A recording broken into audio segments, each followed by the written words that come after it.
high this is জয়ন্তম মই আপোনালোকক দেখালোঁ যে ঘৰতে কেনেকৈ প্ৰ'টিন পাউডাৰ তৈয়াৰ কৰিব পাৰি আৰু বজাৰৰ ওপৰত নিৰ্ভৰ নকৰি বাহিৰা কিছুমান মানে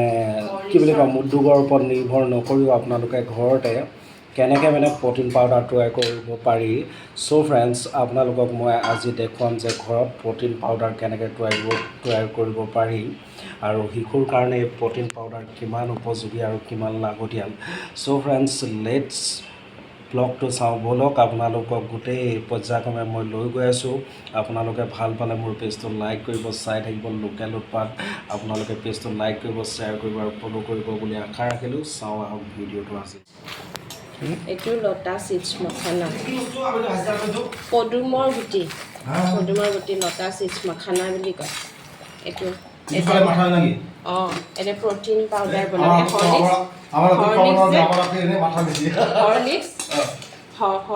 হৰলিক্সটোৰ সলনি এইটো যদি এচামুচকৈ গুড়াটো খায় সেইটোৱে বহুত কাম দিয়ে আৰু এইখিনি পিস্তা এইখিনি বাদাম চবখিনি ভাজি লৈছোঁ এইটো খিচমিচ তাৰপৰা এইখিনি ৱালনাট এইখিনি কাজু আৰু এইখিনি এলমণ্ড এতিয়া গোটেইখিনি মই মিক্সিত দি গুড়া কৰিম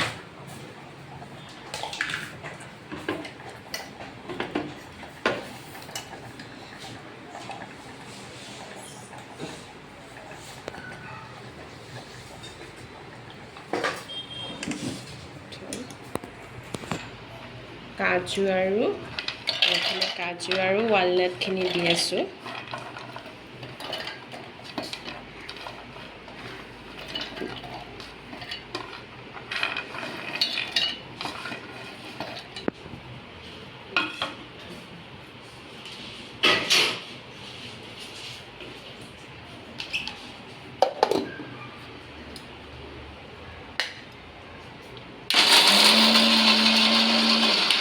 এইটো অলপ অলপকৈ গুড়া কৰিব লাগিব নহ'লে হৈ যাব বাদামটো নহ'লে বাটাৰ হৈ যাব যদি একেলগে বহুত সময় মাৰোঁ সেইটো কাৰণে এক ছেকেণ্ড দি দিম মাৰিব কাৰণ ইয়াৰ পৰা আঠা তেল ওলাই যায়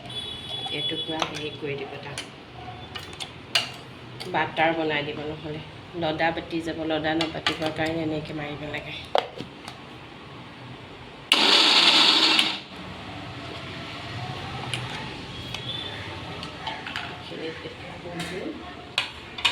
এইখিনি পিস্তা এইখিনি উলিয়াই থৈ দিওঁ পিছত মিহলি কৰি দিম উলিয়াই থৈছোঁ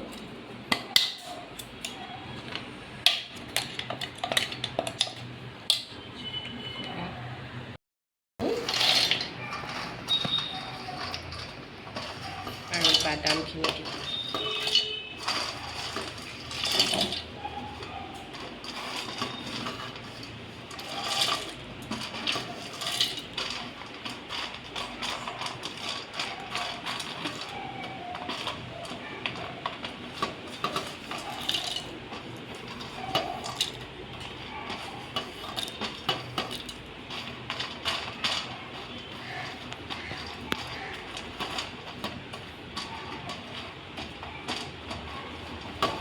আৰু আমাৰ নৰ্মেল যিটো কেঁচা বাদামখিনি এতিয়া মই গুড়া কৰিম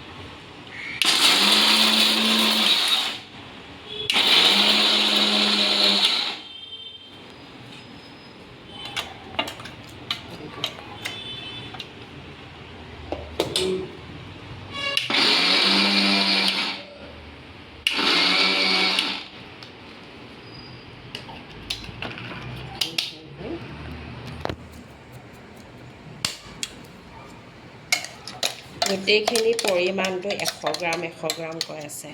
গোটেই বস্তুখিনি পৰিমাণটো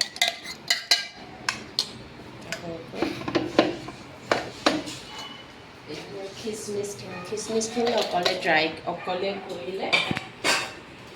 লাগি ধৰে দেখি ইয়াতে মই এতিয়া লতা চিপছ মানে মখানা বুলি কয় এইটো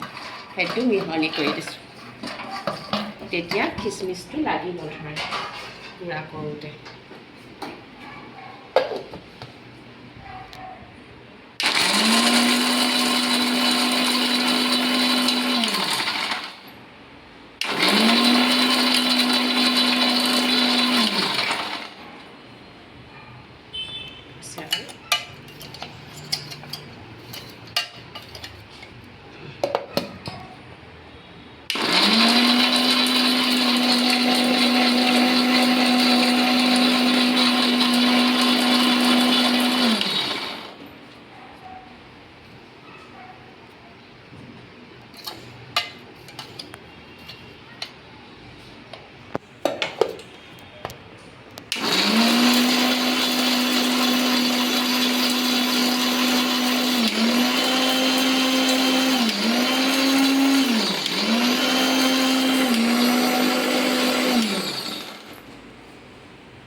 অলমষ্ট ৰেডি হৈ গ'ল আৰু ইয়াত এতিয়া মই আগতীয়াকৈ এড কৰি থৈ দিয়া ড্ৰাই খেজুৰ গুড়া কৰি থৈ দিয়া মিহলি কৰি দিছোঁ অকণমান মিঠা আহিবৰ কাৰণে আমাৰ এইটো মিহলি কৰি দিলোঁ এইটো আমাৰ প্ৰ'টিন পাউডাৰ ৰেডি হৈ গ'ল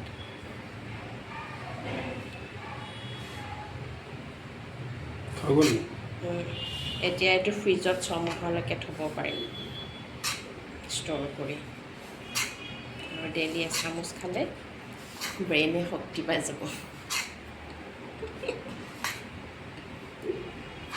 হৈ গ'ল প্ৰ'টিন পাউডাৰ আমাৰ এতিয়া প্ৰ'টিন পাউডাৰ ৰেডি